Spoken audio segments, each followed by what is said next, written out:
Hello students, ഈ വീഡിയോയിൽ നമ്മൾ ഡിസ്കസ് ചെയ്യുന്നത് comparison of petrol and diesel engines. Petrol എഞ്ചിൻസും ഡീസൽ എഞ്ചിൻസും തമ്മിലുള്ള ഡിഫറൻസ് അല്ലെങ്കിൽ കമ്പാരിസൺ ആണ് നമ്മൾ ഈ വീഡിയോയിൽ ഡിസ്കസ് ചെയ്യുന്നത്. ഒരുപാട് പോയിന്റ്സ് ഞാനിവിടെ ലിസ്റ്റ് ചെയ്തിട്ടുണ്ട്, ഒരുപാട് പോയിന്റ്സ് ലിസ്റ്റ് ചെയ്തിട്ടുണ്ട്. ഇത് കാണാതെ പഠിക്കാനൊന്നും പറ്റത്തില്ല സത്യം പറഞ്ഞാൽ. പക്ഷേ എന്നാലും നമുക്ക് മനസ്സിലാക്കി വെച്ചാൽ ഇതിൽ ഒന്ന് ഒരു 8-10 പോയിന്റ്സ് നമുക്ക് ഈസി ആയിട്ട് ഓർത്തെടുക്കാനായിട്ട് സാധിക്കും. ഇത് എക്സാമിന് 10 മാർക്സിനൊന്നും ചോദിക്കാൻ സാധ്യത വളരെ കുറവാണ്. ഒരിക്കലും ചോദിക്കത്തില്ല എന്ന് പറയുന്നില്ല, എന്നാലും ചാൻസ് കുറവാണ്. പക്ഷേ 3-4 മാർക്കിന് ചോദിക്കാനായിട്ട് വളരെ ഹൈ പ്രോബബിലിറ്റി ഉണ്ട്. അപ്പോൾ ഇത് നമുക്ക് 3-4 മാർക്കിന് എഴുതണമെങ്കിൽ ഒരു 7-8 പോയിന്റ്സ് നമുക്ക് എഴുതേണ്ടതായിട്ട് വരും. ആ 7-8 പോയിന്റ്സ് നമുക്ക് സത്യം പറഞ്ഞാൽ ഈസി ആയിട്ട് നമുക്ക് കിട്ടും. മനസ്സിലാക്കി എങ്ങനെയാണ് നമ്മൾ റിയൽ ലൈഫിൽ നിന്ന് തന്നെ ഡീസൽ കാറും പെട്രോൾ കാറും തമ്മിലുള്ള ആ ഒരു ഡിഫറൻസ് വെച്ച് കഴിഞ്ഞാൽ നമുക്ക് ഒരുപാട് ഡിഫറൻസുകൾ കിട്ടും. അപ്പോൾ അതൊന്ന് ഓർത്ത് വയ്ക്കുക. അത് മാത്രമേ ഈ വീഡിയോയിൽ ഉദ്ദേശിക്കുന്നുള്ളൂ. അപ്പം നമുക്ക് ആദ്യമായിട്ട് തുടങ്ങാൻ എന്തൊക്കെയാണ് ഡിഫറൻസ് എന്ന്. പെട്രോൾ എഞ്ചിന് സ്പാർക്ക് ഇഗ്നീഷൻ എഞ്ചിൻ എന്നാണ് പറയുന്നത്. കാര്യം എന്താണെന്ന് അറിയാലോ, പെട്രോൾ എഞ്ചിന് സ്പാർക്ക് ഉപയോഗിച്ചാണ് ഇഗ്നീഷൻ നടത്തുന്നത്. അപ്പോൾ അതുകൊണ്ട് തന്നെ സ്പാർക്ക് ഇഗ്നീഷൻ എഞ്ചിൻ എന്ന് പറയും. ഡീസൽ എഞ്ചിനെ കംപ്രഷൻ ഇഗ്നീഷൻ എഞ്ചിൻ എന്നും പറയും. അതിൻ്റെ എന്താണ് കംപ്രഷൻ ഇഗ്നീഷൻ എഞ്ചിൻ എന്ന് പറയുന്നതിൻ്റെ കാര്യമൊക്കെ ഞാൻ കഴിഞ്ഞ വീഡിയോയിൽ പറഞ്ഞതാണ്. അപ്പം അതാണ് ആദ്യത്തെ ഡിഫറൻസ് എന്ന് വേണമെങ്കിൽ പറയാം. പെട്രോൾ എഞ്ചിനെ SI എഞ്ചിൻസ് എന്ന് പറയും, ഡീസൽ എഞ്ചിനെ CI എഞ്ചിൻസ് എന്നുമാണ് പറയാറ്. പെട്രോൾ എഞ്ചിൻ വർക്ക് ചെയ്യുന്ന ഓട്ടോ സൈക്കിൾ ബേസ് ചെയ്താണ്, ഡീസൽ എഞ്ചിൻ വർക്ക് ചെയ്യുന്ന ഡീസൽ സൈക്കിൾ വർക്ക് ചെയ്താണ് ഉപയോഗിച്ചാണ്. അപ്പം ആ ഡിഫറൻസ് നിങ്ങൾക്കറിയാം. അടുത്തത്, പെട്രോൾ എഞ്ചിനിൽ കാർബറേറ്റർ എന്ന് പറയുന്ന ഡിവൈസ് ഉണ്ട്. Carburettor is used for mixing petrol and air. അപ്പം പെട്രോൾ എയറിൻ്റെ mixture, fuel air mixture create ചെയ്യാനായിട്ട് കാർബറേറ്റർ എന്ന് പറയുന്ന ഡിവൈസ് പെട്രോൾ എഞ്ചിനിലുണ്ട്. പക്ഷേ അങ്ങനെ ഒരു ഡിവൈസ് ഡീസൽ എഞ്ചിനിലില്ല. കാരണം എയർ ഫ്യൂൽ മിക്സ്ചർ അല്ല അതിൽ ഉപയോഗിക്കുന്ന ഫ്രഷ് എയർ ആണ് സിലിണ്ടറിൻ്റെ അകത്തോട്ട് കയറുന്നത്. അപ്പോൾ അതുകൊണ്ട് കാർബറേറ്റർ എന്ന് പറയുന്ന ഡിവൈസ് ഡീസൽ എഞ്ചിൻസിലില്ല.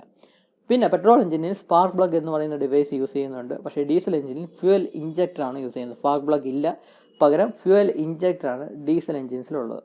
പെട്രോൾ എഞ്ചിനിൽ ഫ്യൂൽ എയർ മിക്സ്ചറാണ് സിലിണ്ടറിൻ്റെ അകത്തോട്ട് കയറുന്നത്. പക്ഷേ ഡീസൽ എഞ്ചിനിൽ ഫ്രഷ് എയർ ആണ് സിലിണ്ടറിൻ്റെ അകത്തോട്ട് കയറുന്നത്. അപ്പോൾ ഇത് നിങ്ങൾക്കറിയാം. വർക്കിംഗ് പഠിച്ചുവെങ്കിൽ ഈ ഒരു കാര്യവും ഈ ഒരു പോയിന്റ് നിങ്ങൾക്ക് അറിയാമായിരിക്കും. പിന്നെ പെട്രോൾ എഞ്ചിനിൽ കംപ്രഷൻ റേഷ്യോ കുറവാണ്. ഡീസൽ എഞ്ചിനുമായിട്ട് കമ്പയർ ചെയ്യുമ്പോൾ പെട്രോൾ എഞ്ചിൻ്റെ കംപ്രഷൻ റേഷ്യോ എന്ന് പറഞ്ഞാൽ വളരെ കുറവാണ്. പക്ഷേ ഡീസൽ എഞ്ചിൻസിൽ വളരെ ഹൈ കംപ്രഷൻ റേഷ്യോ ആണ് ഉള്ളത്. കാരണം വളരെ ഹൈ പ്രഷറിലോട്ട് കംപ്രസ് ചെയ്താലേ ഡീസൽ ഇഞ്ചക്ട് ചെയ്ത് കൊടുക്കുമ്പോൾ അത് സ്വയം കത്തിപ്പിടിക്കത്തുള്ളൂ, സ്വയം ഓട്ടോ ഇഗ്നേറ്റ് ആകത്തുള്ളൂ. അതുകൊണ്ട് വളരെ ഹൈ കംപ്രഷൻ റേഷ്യോ ആണ് ഡീസൽ എഞ്ചിൻസിന്. പക്ഷേ പെട്രോൾ എഞ്ചിനിൽ അത്രത്തോളം കംപ്രഷൻ റേഷ്യോ ഇല്ല. നോർമൽ ഹൈ പ്രഷർ മാത്രമേ അത് കംപ്രഷൻ അവിടെ നടക്കുന്നുള്ളൂ. പിന്നെ ഉള്ള ഡിഫറൻസ് ആണ്, പെട്രോൾ എഞ്ചിന് മൈലേജ് കുറവാണ്, ഡീസൽ എഞ്ചിൻസിന് മൈലേജ് കൂടുതലാണ്. നമ്മുടെ കാറിൻ്റെ കേസ് എടുക്കുകയാണെങ്കിൽ സെയിം കാർ തന്നെ പെട്രോൾ വേരിയൻറ്റും ഡീസൽ വേരിയൻറ്റും കാണാം. അത് ഡീസൽ വേരിയൻറ്റിനായിരിക്കും മൈലേജ് കൂടുതൽ. അതുകൊണ്ടാണ് ആൾക്കാർ ഡീസലിൻ്റെ വണ്ടി എടുക്കുന്നത്. ലോങ് ഓടാനൊക്കെ ടാക്സി ആണെങ്കിൽ അല്ലെങ്കിൽ ലോങ് ട്രിപ്പൊക്കെ ഉള്ളവർ സാധാരണ ഡീസൽ വെഹിക്കിളാണ് എടുക്കുന്നത്. കാരണം കൂടുതൽ മൈലേജ് കിട്ടും. ഇപ്പോൾ പെട്രോൾ എഞ്ചിൻ ഉപയോഗിച്ചുള്ളൊരു കാർ 12 കിലോമീറ്റർ മൈലേജാണ് പെട്രോളിന് കിട്ടുന്നതെങ്കിൽ ഡീസലാണെങ്കിൽ മേ ബി 20 കിലോമീറ്ററൊക്കെ കിട്ടിയെന്നിരിക്കും. അത്രത്തോളമൊക്കെ ഡിഫറൻസ് ഉണ്ട്.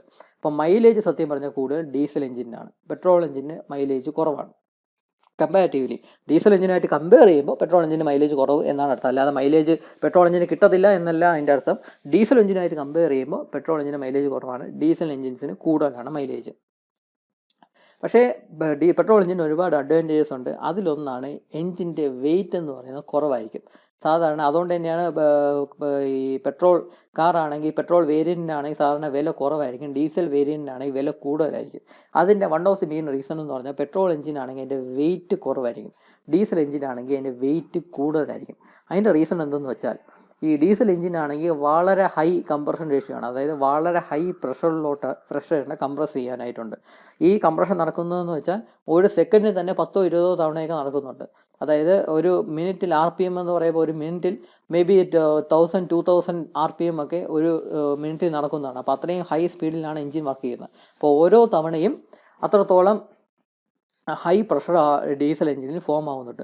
അപ്പോൾ അത്രയും ഹൈ പ്രഷർ ആ ഡീസൽ എഞ്ചിൻ വിസ്റ്റാൻഡ് ചെയ്യണമെങ്കിൽ അത്രയും തിക്നെസ് ഉള്ള എഞ്ചിൻ ബ്ലോക്ക് ആയിരിക്കണം. ആ എഞ്ചിൻ്റെ എഞ്ചിൻ്റെ വാൾസ് അല്ലെങ്കിൽ സിലിണ്ടർ വാൾസിനൊക്കെ വളരെ ഹൈ തിക്നെസ് ഉണ്ടായിരിക്കണം. വളരെ ഹൈ ക്വാളിറ്റി മെറ്റീരിയൽ ഉണ്ട്, വളരെ സ്ട്രെങ്ത് കൂടിയ മെറ്റീരിയൽ എന്ന് പറയുമ്പം അതിൻ്റെ പ്രൊപ്പോർഷനേറ്റ് ആയിട്ട് വെയിറ്റും കൂടും. അപ്പോൾ അങ്ങനെ വളരെ തിക്നെസ് ഉള്ള വളരെ വെയിറ്റ് ഉള്ള മെറ്റീരിയൽ ഉണ്ടായിരിക്കും, വളരെ സ്ട്രെങ്ത് ഉള്ള മെറ്റീരിയൽ ഉണ്ടായിരിക്കും ആ ഡീസൽ എഞ്ചിൻസ് ഉണ്ടാക്കിയിരിക്കുന്നത്. അപ്പോൾ അതുകൊണ്ട് തന്നെ എഞ്ചിൻ്റെ വെയിറ്റ് വളരെ കൂടുതലായിരിക്കും. അത്രത്തോളം തിക്നെസ് ഒക്കെ എഞ്ചിൻ്റെ ബ്ലോക്കിന്, എഞ്ചിൻ്റെ വാൾസിനൊക്കെ, സിലിണ്ടർ വാൾസിനൊക്കെ അത്രത്തോളം തിക്നെസ് ഉണ്ടെങ്കിൽ ഈ വളരെ ഹൈ പ്രഷറിനെയൊക്കെ വിസ്റ്റാൻഡ് ചെയ്യാനായിട്ട് ഒക്കത്തുള്ളൂ. അപ്പോൾ അതുകൊണ്ട് വളരെ ഹൈ പ്രഷർ വരുന്നതുകൊണ്ട് എഞ്ചിൻ്റെ വെയിറ്റും കൂടുതലായിരിക്കും ഡീസൽ എഞ്ചിനാണെങ്കിൽ. അതുകൊണ്ട് തന്നെയാണ് വണ്ടിയുടെ കോസ്റ്റും വളരെ കൂടുന്നത്. എഞ്ചിനാണ് സത്യം പറഞ്ഞാൽ വളരെ ഒരു ഡിഫറൻസ് വരുന്നത്, വെയിറ്റ് ഒരുപാട് കൂടുതലായിരിക്കും ഡീസൽ എഞ്ചിനാണെങ്കിൽ. അതുകൊണ്ടാണ് ഡീസൽ വേരിയൻ്റ് ആണെങ്കിൽ വില കൂടുന്നത്. അപ്പം വെയിറ്റ് എന്ന് പറയുന്നത് ഡീസലിൻ്റെ എഞ്ചിന് കൂടുതലായിരിക്കും, പെട്രോൾ എഞ്ചിൻ്റെ വെയിറ്റ് സാധാരണ കുറവാണ്. മെയിൻ്റനൻസ് കുറവ് പെട്രോൾ എഞ്ചിൻസാണ്. ഡീസലിനാണെങ്കിൽ കൂടുതൽ മെയിൻ്റനൻസ് ഉണ്ടാവാറുണ്ട്. ഇപ്പോൾ സത്യം പറഞ്ഞാൽ ഏകദേശം ഒരേപോലെയായി.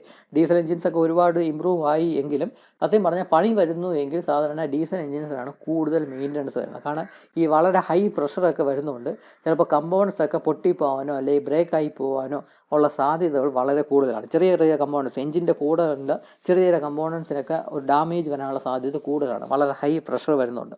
അപ്പോൾ അതുകൊണ്ട് തന്നെ മെയിൻ്റനൻസ് കൂടുതൽ ഡീസൽ എഞ്ചിൻസിനാണ്. പെട്രോൾ എഞ്ചിൻസിന് സാധാരണ മെയിൻ്റനൻസ് കുറവാണ്. അതുപോലെ തന്നെ കോസ്റ്റ് ഓഫ് ദ എഞ്ചിൻ കുറവായിരിക്കും. വെയിറ്റ് കുറവാകുന്നതുകൊണ്ട് തന്നെ എഞ്ചിൻ്റെ കോസ്റ്റ് കുറവായിരിക്കും പെട്രോൾ എഞ്ചിനാണെങ്കിൽ. ഡീസൽ എഞ്ചിനാണെങ്കിൽ എഞ്ചിൻ്റെ കോസ്റ്റ് കൂടുതലായിരിക്കും. പിന്നെ ഉള്ള മെയിനായിട്ടുള്ള ഡിഫറൻസ്, പെട്രോൾ എഞ്ചിൻ്റെ മെയിനായിട്ടുള്ള ഒരു അഡ്വാൻറ്റേജ് എന്ന് പറയാം വൈബ്രേഷനും നോയ്സും കുറവായിരിക്കും. നമ്മളെ പെട്രോൾ എഞ്ചിനാണെങ്കിൽ നല്ല കാറാണെങ്കിൽ, ഇപ്പോൾ ഹോണ്ടയിലൊക്കെ കാറാണെങ്കിൽ നമ്മൾ അകത്ത് കയറി ഇരുന്ന് എഞ്ചിൻ സ്റ്റാർട്ട് ചെയ്താൽ പോലും നമ്മൾ അറിയത്തില്ല എഞ്ചിൻ സ്റ്റാർട്ടായോ ഇല്ലയോ എന്ന്. കാരണം അത്രത്തോളം സ്റ്റേബിളാണ് വണ്ടി എന്ന് പറഞ്ഞാൽ, അത്രത്തോളം കാം ആൻഡ് ക്വയറ്റാണ്. ഒരു സൗണ്ടും ഉണ്ടാകത്തില്ല, ഒരു വൈബ്രേഷനും ഉണ്ടാകത്തില്ല വണ്ടി. വണ്ടി ഓണാണോ അല്ലയോ എന്നറിയാൻ നമ്മൾ വേണമെങ്കിൽ ആക്സിലേറ്റർ ഒന്ന് ചവിട്ടി നോക്കേണ്ടി വരും ന്യൂട്രലിൽ, എന്നാൽ അപ്പോൾ മാത്രമേ നമ്മൾ അറിയത്തുള്ളൂ എഞ്ചിൻ ഓൺ ആയോ ഇല്ലയോ എന്ന്. അപ്പോൾ അത്രത്തോളം ക്വയറ്റായിരിക്കും എഞ്ചിൻ എന്ന് പറഞ്ഞാൽ, വൈബ്രേഷൻ ഒന്നും ഉണ്ടാകത്തില്ല. പക്ഷേ ഡീസൽ എഞ്ചിനാണെങ്കിൽ എഞ്ചിൻ സ്റ്റാർട്ട് ചെയ്യുമ്പോൾ തന്നെ നമ്മളൊരു വൈബ്രേഷൻ ഫീൽ ചെയ്യും. അതിപ്പോൾ എത്ര കൂടിയ വണ്ടിയാണെങ്കിൽ പോലും, BMW ആണെങ്കിൽ പോലും ഡീസൽ ആണെങ്കിൽ വണ്ടി സ്റ്റാർട്ട് ചെയ്യുമ്പോൾ ചെറിയ ഒരു വൈബ്രേഷൻ ഉണ്ടാവും. അതേസമയം കുറഞ്ഞ വെഹിക്കിളൊക്കെയാണ്, ഇപ്പോൾ മാരുതിയോ അല്ലെങ്കിൽ അങ്ങനത്തെ ലോ കോസ്റ്റ് വെഹിക്കിളൊക്കെ ആണെങ്കിൽ ഡീസൽ എഞ്ചിനാണെങ്കിൽ വണ്ടി സ്റ്റാർട്ട് ചെയ്യുമ്പോൾ തന്നെ നല്ലൊരു വൈബ്രേഷൻ ഉണ്ടാവും. ലോറിയുടെയും ബസ്സിൻ്റെ കാര്യം ഞാൻ പറയണ്ടല്ലോ, എഞ്ചിൻ സ്റ്റാർട്ട് ചെയ്യണമെങ്കിൽ എല്ലാ ആൾക്കാരും, അതിൻ്റെ അകത്തുള്ള എല്ലാ ആൾക്കാരും മനസ്സിലാവും വണ്ടി സ്റ്റാർട്ട് ചെയ്തതെന്ന്. കാരണം വളരെ ഹൈ സൗണ്ടും ആയിരിക്കും, നല്ല വൈബ്രേഷനും ആയിരിക്കും. എഞ്ചിൻ സ്റ്റാർട്ട് ചെയ്ത് ചുമ്മാ ന്യൂട്രലിൽ നിൽക്കുമ്പോൾ തന്നെ ബസ്സൊക്കെ നല്ല കുലുങ്ങിക്കൊണ്ടായിരിക്കും, നല്ല വൈബ്രേഷനായിരിക്കും നിൽക്കുന്നത്. അത് എഞ്ചിൻ്റെ പ്രോബ്ലമാണ്. കാരണം എഞ്ചിൻ എന്ന് പറഞ്ഞാൽ വളരെ വൈബ്രേഷനാണ്. ഡീസൽ എഞ്ചിനാണെങ്കിൽ കൂടുതൽ വൈബ്രേഷൻ ഉണ്ടായിരിക്കും, കൂടുതൽ നോയ്സി ആയിരിക്കും. അതിൻ്റെ റീസൺ എന്ന് പറഞ്ഞാൽ ഈ വളരെ ഹൈ പ്രഷർ വരുന്നതുകൊണ്ടാണ്. വളരെ ഹൈ പ്രഷറിൽ കംപ്രഷൻ നടക്കുന്നതുകൊണ്ടാണ് ഈ വൈബ്രേഷനൊക്കെ ഉണ്ടാകുന്നത്. ഈ കാറിലൊക്കെ ആണെങ്കിൽ, ലക്ഷറി കാറൊക്കെ ആണെങ്കിൽ ഒരുപാട് റിസർച്ചൊക്കെ നടത്തി വൈബ്രേഷൻ മാക്സിമം കുറയ്ക്കാൻ വേണ്ടിയുള്ളതൊക്കെ ചെയ്തിട്ടുണ്ട്. പക്ഷേ എന്നാൽ പോലും വൈബ്രേഷൻ ഉണ്ടായിരിക്കും. ഡീസൽ എഞ്ചിനാണെങ്കിൽ വൈബ്രേഷനും കൂടുതലായിരിക്കും, സൗണ്ടും കൂടുതലായിരിക്കും, നോയ്സും കൂടുതലായിരിക്കും.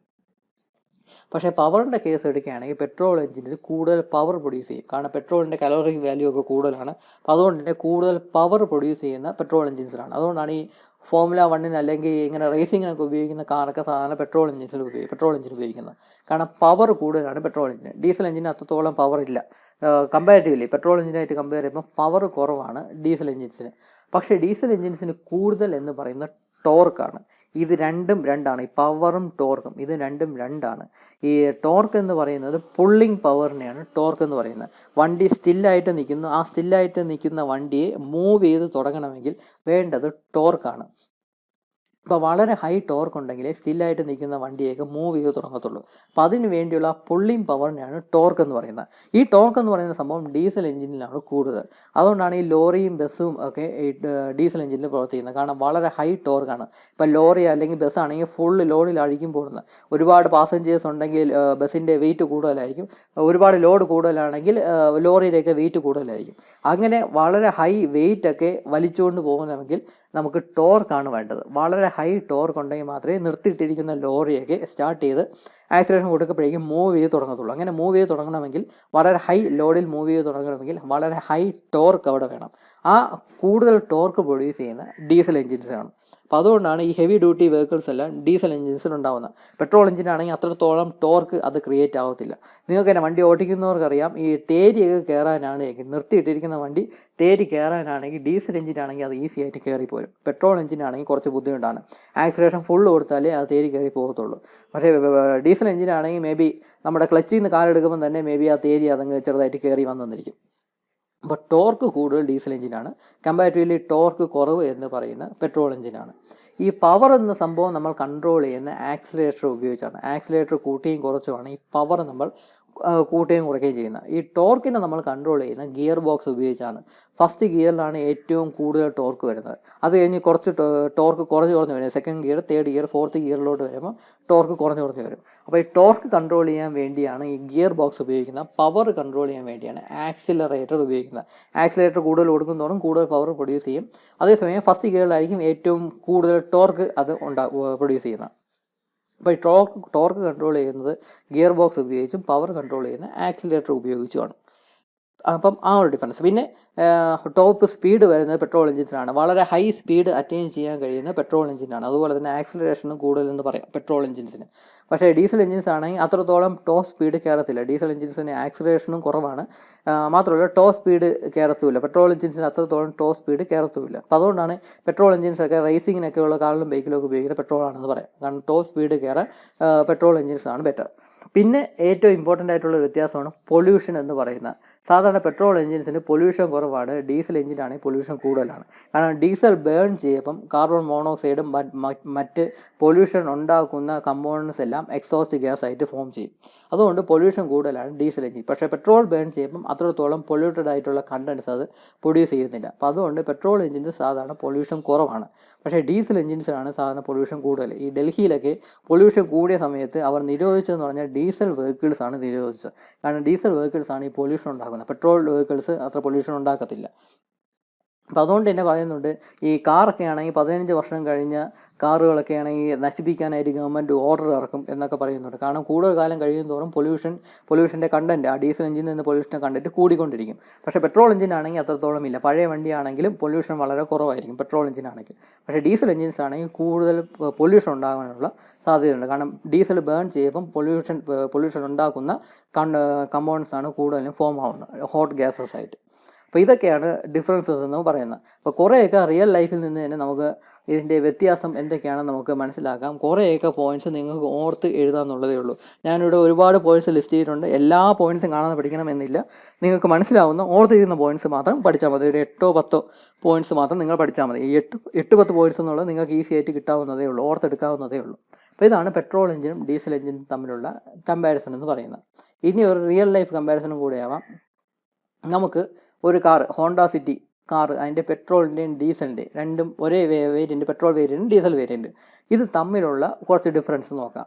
മൈലേജ് എന്ന് പറയുന്നത് നമ്മൾ പറഞ്ഞു ഡീസൽ എഞ്ചിൻസിനാണ് മൈലേജ് കൂടുതലെന്ന് പറഞ്ഞു. Petrol engine, Honda City petrol എഞ്ചിന് കമ്പനി ക്ലെയിം ചെയ്യുന്ന മൈലേജ് എന്ന് പറഞ്ഞാൽ 17 km/ലിറ്റർ ആണ്. പക്ഷേ അതേ ഹോണ്ട സിറ്റി തന്നെ ഡീസൽ വേരിയൻ്റ് ആണെങ്കിൽ 25 km/ലിറ്റർ കമ്പനി തന്നെ ക്ലെയിം ചെയ്യുന്നുണ്ട്. അപ്പോൾ മൈലേജ് കൂടുതൽ ഡീസൽ എഞ്ചിനാണ്. അതേസമയം പവർ കൂടുതൽ, ഞാൻ പറഞ്ഞു പവർ കൂടുതൽ പെട്രോൾ എഞ്ചിനാണെന്ന് പറഞ്ഞു. ഹോണ്ട സിറ്റി പെട്രോൾ വേരിയൻ്റ് ആണെങ്കിൽ 117 bhp power, British horse power. ഇപ്പം bhp പവർ പ്രൊഡ്യൂസ് ചെയ്യുന്ന സമയത്ത് ഡീസലാണെങ്കിൽ 98 bhp പവർ പ്രൊഡ്യൂസ് ചെയ്യുന്നുള്ളൂ. പക്ഷേ ടോർക്ക് എന്ന് പറഞ്ഞാൽ വളരെ കൂടുതലാണ് diesel engine. 200 Nm torque diesel എഞ്ചിനാണെങ്കിൽ പ്രൊഡ്യൂസ് ആവും. പക്ഷേ 145 മാത്രമേ പെട്രോൾ എഞ്ചിനാണെങ്കിൽ ടോർക്ക് പ്രൊഡ്യൂസ് ചെയ്യുന്നുള്ളൂ. ഈ ടോർക്കാണ് സത്യം പറഞ്ഞാൽ കൂടുതൽ ഡിഫറൻസ് വരുന്നത്. അപ്പോൾ വളരെ ഹൈ ടോർക്കാണ് ഡീസൽ എഞ്ചിൻ എന്ന് പറഞ്ഞാൽ. പിന്നെ കംപ്രഷൻ റേഷ്യോ, പെട്രോൾ എഞ്ചിനാണെങ്കിൽ 10:1 ആണ്, ഡീസൽ എഞ്ചിനാണെങ്കിൽ 16:1 ആണ്. 10 ഹൈ പ്രഷറിലോട്ടായിരിക്കും ഡീസൽ എഞ്ചിനിൽ കംപ്രഷൻ നടക്കുന്നത്. അപ്പോൾ കംപ്രഷൻ റേഷ്യോ കൂടുതൽ ഡീസൽ എഞ്ചിൻസിലാണ്, പെട്രോൾ എഞ്ചിനാണെങ്കിൽ കംപ്രഷൻ റേഷ്യോ കുറവാണ്. പിന്നെ ടോപ്പ് സ്പീഡ് പെട്രോൾ എഞ്ചിൻസിന് കൂടുതലായിരിക്കും. 195 km/h സ്പീഡ് വരെ അറ്റൈൻ ചെയ്യാൻ പറ്റും പെട്രോൾ എഞ്ചിനാണെങ്കിൽ, നമ്മുടെ ഹോണ്ട സിറ്റി പെട്രോൾ എഞ്ചിനാണെങ്കിൽ. അതേസമയം ഡീസൽ വേരിയൻ്റ് ആണെങ്കിൽ 175 വരെ എത്തുന്നുള്ളൂ. അപ്പോൾ വളരെ ഹൈ സ്പീഡ് എത്താൻ കഴിയുന്നത് കൊണ്ടാണ് ഈ റേസിങ്ങിനൊക്കെ പെട്രോൾ എഞ്ചിൻസിലുള്ള വെഹിക്കിൾസ് ഉപയോഗിക്കുന്നത്. പിന്നെ വെയിറ്റിൻ്റെ കാര്യം, വെയിറ്റ് കൂടുതലായിരിക്കും ഡീസൽ എഞ്ചിനാണ്. ഇതിൽ ഡീസൽ വേരിയൻ്റ് ആണ്, ഡീസൽ കാറാണെങ്കിൽ വെയിറ്റ് കൂടുതലായിരിക്കും. അതിൻ്റെ മെയിനായിട്ടുള്ള ഡിഫറൻസ് എന്ന് പറഞ്ഞാൽ എഞ്ചിനിൽ തന്നെയാണ്. ബാക്കി കമ്പോണൻസും ഇൻറ്റീരിയറും കാര്യങ്ങളും എല്ലാം പെട്രോൾ വേരിയൻ്റ് ആണെങ്കിലും ഡീസൽ വേരിയൻ്റ് ആയിരുന്നാലും ഓൾമോസ്റ്റ് സെയിം തന്നെയാണ്. മെയിനായിട്ടുള്ള ഡിഫറൻസ് വരുന്നത് എഞ്ചിൻ്റെ വെയിറ്റ് തന്നെയാണ്. അപ്പോൾ ഡീസൽ എഞ്ചിനാണെങ്കിൽ വെയിറ്റ് കൂടുതലാണ്. അത്രത്തോളം ഹൈ പ്രഷറൊക്കെ വിസ്റ്റാൻഡ് ചെയ്യണമെങ്കിൽ അത്രത്തോളം തിക്നെസ് കൂടിയ എഞ്ചിൻ വാൾസൊക്കെ ആയിരിക്കണം. മാത്രമല്ല നല്ല സ്ട്രെങ്ത് ഉള്ള മെറ്റീരിയലൊക്കെ വെച്ചിട്ടാണ് എഞ്ചിൻ ഉണ്ടാക്കേണ്ടത്. അപ്പോൾ അതുകൊണ്ട് തന്നെ വെയിറ്റ് കൂടുതലായിരിക്കും. അപ്പോൾ അതുകൊണ്ട് വണ്ടിക്ക് എഞ്ചിൻ്റെ വെയിറ്റ് കൂടുമ്പോൾ അതിനനുസരിച്ച് വണ്ടിക്കും വെയിറ്റ് കൂടും. അപ്പോൾ അതുകൊണ്ട് തന്നെ കോസ്റ്റും കൂടുതലായിരിക്കും. ഇതെന്ന് പറയുന്നത് എനിക്ക് തോന്നുന്നു 3-4 വർഷം മുമ്പുള്ള പ്രൈസാണെന്ന് തോന്നുന്നു. ഹോണ്ട സിറ്റിക്കൊക്കെ വില ഒരുപാട് കൂടി. അപ്പോൾ ഇപ്പോഴത്തെ വില നോക്കിയാലും പെട്രോൾ എഞ്ചിനെക്കാളും maybe up to 2 lakhs വരെ കൂടുതലായിരിക്കും ഡീസൽ വേരിയൻ്റ് ആണെങ്കിൽ. അപ്പം പ്രൈസ് കൂടുതലും ഡീസൽ വെഹിക്കിളിനായിരിക്കും. അതിപ്പോൾ ഹോണ്ട സിറ്റി മാത്രമല്ല, ഏത് വെഹിക്കിൾ എടുത്താൽ പോലും ഡീസൽ വേരിയൻറ്റ് പെട്രോൾ വേരിയൻറ്റ് തമ്മിൽ കമ്പയർ ചെയ്യുന്നെങ്കിൽ ഡീസൽ വേരിയൻറ്റിനായിരിക്കും വില കൂടുതൽ. മേ ബി 2 lakhs അല്ലെങ്കിൽ 3 lakhs ഒക്കെ വേരിയേഷനൊക്കെ വരും ഡീസൽ വെഹിക്കിളാണെങ്കിൽ. അപ്പോൾ ഇത് തമ്മിലുള്ള വ്യത്യാസം എന്ന് പറയുന്നത് റിയൽ ലൈഫ് വ്യത്യാസം എന്ന് വേണമെങ്കിൽ പറയാം. അപ്പോൾ ലോങ് ട്രിപ്പൊക്കെ ഉള്ള ആൾക്കാരാണെങ്കിൽ, എപ്പോഴും ലോങ് ട്രിപ്പൊക്കെ പോകുന്ന ആൾക്കാരാണെങ്കിൽ, അല്ലെങ്കിൽ കൂടുതൽ യൂസ് വരുന്ന ആൾക്കാരാണെങ്കിൽ സാധാരണ ഡീസൽ എഞ്ചിനാണ് പ്രിഫർ ചെയ്യുന്നത്. കാരണം കൂടുതൽ മൈലേജും കിട്ടും. അത് കൂടുതൽ മൈലേജാണ് ഏറ്റവും വലിയൊരു ഇമ്പോർട്ടൻസ് എന്ന് പറയുന്നത്. പക്ഷേ മെയിൻ്റനൻസ് ഒക്കെ കൂടുതലായിരിക്കും. എന്നാൽ സാധാരണ ഇത് ട്രാവലിംഗ് മാത്രമേ ഉള്ളൂ എങ്കിൽ അവർക്കെല്ലാം പെട്രോൾ എഞ്ചിനായിരിക്കും നല്ലത്. മൈലേജ് കുറവാണെങ്കിൽ മെയിൻ്റനൻസ് ഒക്കെ കുറവായിരിക്കും, ആവശ്യത്തിന് പവറൊക്കെ ഉണ്ട്, അങ്ങനത്തെ കാര്യങ്ങളെല്ലാം വിലയും കുറവാണ്. അപ്പോൾ ഓരോരുത്തരുടെ ആവശ്യം അനുസരിച്ചാണ് ഓരോരുത്തരും വണ്ടി എടുക്കുന്നത്. കൂടുതൽ ടോർക്കൊക്കെ വേണമെന്നുള്ളത് സാധാരണ ഡീസൽ എഞ്ചിൻസാണ് എടുക്കുന്നത്. നമ്മൾ കാഷ്വലായിട്ട് പവർ കൂടുതലെന്ന് പറയും. സത്യം പറഞ്ഞാൽ ഡീസൽ എഞ്ചിൻസിൽ കൂടുതൽ എന്ന് പറയുന്ന പവറല്ല, ടോർക്കാണ്. നമ്മൾ കാഷ്വലായിട്ട് പവർ കൂടുതലെന്ന് പറയും, പക്ഷേ അവിടെ ആക്ച്വലി പവറല്ല കൂടുതൽ, ഡീസൽ എഞ്ചിൻസിന് ടോർക്കാണ് കൂടുതൽ. അപ്പോൾ ഇതൊക്കെയാണ് പെട്രോൾ എഞ്ചിനും ഡീസൽ എഞ്ചിനും തമ്മിലുള്ള ഡിഫറൻസ് എന്ന് പറയുന്നത്. അപ്പം ഈ വീഡിയോയിൽ ഇത്രയേ ഉള്ളൂ. നമുക്ക് അടുത്ത വീഡിയോയിൽ 2 സ്ട്രോക്ക് എഞ്ചിൻസിൻ്റെ വർക്കിംഗ് പഠിക്കാം. 2 സ്ട്രോക്ക് പെട്രോൾ എഞ്ചിൻ്റെ വർക്കിംഗ് മുതൽ നമുക്ക് പഠിച്ചു തുടങ്ങാം, അത് അടുത്ത വീഡിയോയിൽ. അപ്പോൾ ഈ വീഡിയോയിൽ ഇത്രയേ ഉള്ളൂ. Thank you.